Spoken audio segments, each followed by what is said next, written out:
Hello, it's now Masters. I hope you all had a great day. Today, I think it's time to look back and see what was even going on here in 2018 because DICE probably added something that made no sense at all.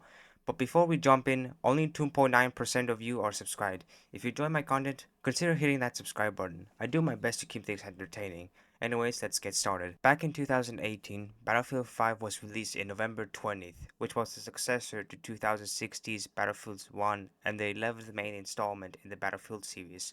It gained a lot of popularity and reviews, and still has a lot of players to this day.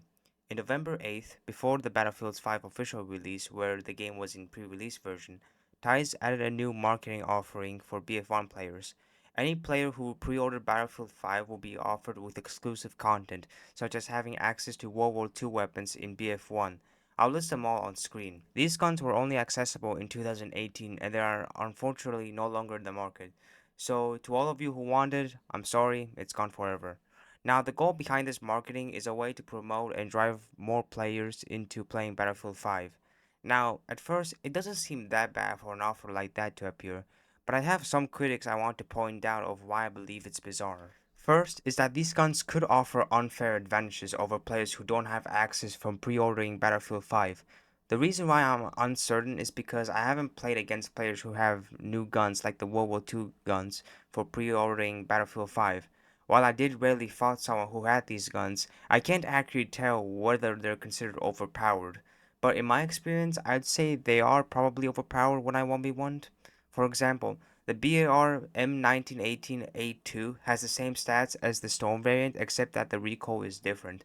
The BAR M1918A2 has a slight advantage of recoil than the Storm variant, which can affect engagements. I don't know why, but it is what it is. In the past, when I was playing a match, I've encountered an opponent who tried to fight against me. They were using the marketing gun for pre-ordering Battlefield 5. Because I was unaware, I didn't know it was a new thing, but I lost the engagement unfortunately. After I died, I saw something weird when they were using the M1918 BAR. Instead of saying like the Storm or Trench variant, it said BAR M1918A2. And I was like, what the fuck is BAR 1918A2? I was confused and I didn't understand why there was A2 next to the BAR name. When I went to my weapon loadout, there wasn't any type of BAR that has A2 in it, and I mistakenly thought it was either just a glitch or a type of hack that hackers can use. When I finally did manage to kill the player who killed me, I grabbed their gun and tested it. I noticed that there was two modes, slow RPM mode and high RPM mode. It doesn't have semi-automatic mode as the Storm variant. I was still confused. Why would a gun have two different RPM speeds? I didn't understand what was wrong with the gun doing in a BF1 game, but I decided to not think about it or even try to find out until a few months passed when I decided to look it up of what the gun is in BF1. After searching on Google, I now understood what it was. The gun was featured for pre-ordering Battlefield 5, and to be honest, the player that I fought did prove to me that this gun is probably overpowered, including other World War II weapons. But even if the guns are well balanced and doesn't offer unfair advantages, it's considered bizarre to see these guns appear in BF1 from a historical perspective. Here's a logical perspective. BF1 is a World War One game, so you would normally expect to see weapons related to World War One rather than introducing World War Two weapons.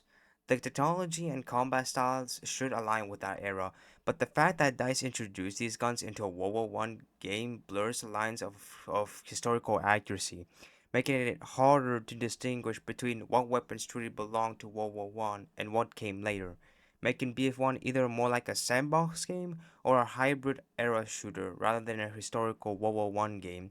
Wikipedia also says that this game belongs in the FPS category.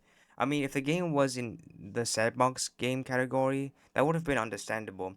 But what DICE did here is bizarre and unnecessary. If DICE wanted to promote or get more BF5 player base, they should have either promoted online, listened to feedback, or even make small updates. Right now, I'm not sure if anyone is using these exclusive guns. In my guess, I think 5% of the player base in BF1 are using it today. Most people have mixed opinions about DICE's decision to add this marketing feature for BF1 players. Some people say they love it because they get to experience World War II guns while playing a good atmosphere game, while others hate it because of how inaccurate it is in historical sense.